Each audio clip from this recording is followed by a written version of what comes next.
Baba yangu uliye mbinguni, naomba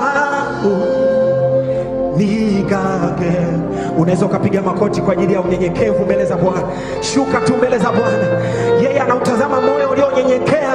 Shuka tu mbele za Bwana, usimwangalie jirani yako hata mlioko kwenye viti. Wewe shuka tu kwa ajili ya utukufu wa Bwana. Haina haja ya kumwangalia jirani yako, mwangalie Kristo aliye mbele yako. Mwangalie aliyekufa kwa ajili yako, aliyekufa msalabani kwa ajili ya maisha yako.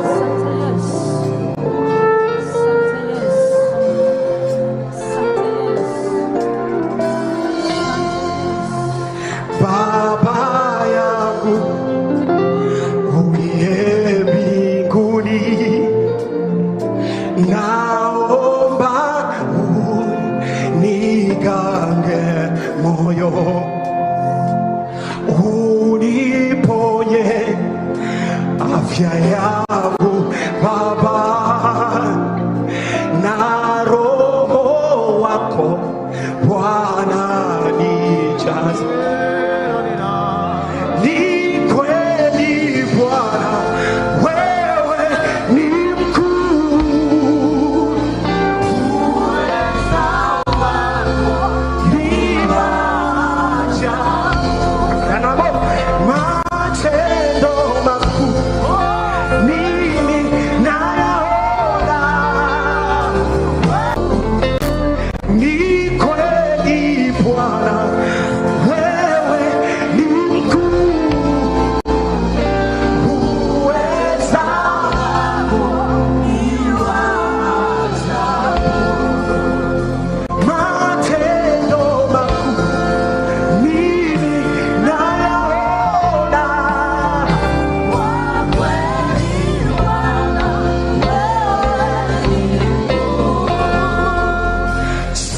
Kufa kuitwa Bwana.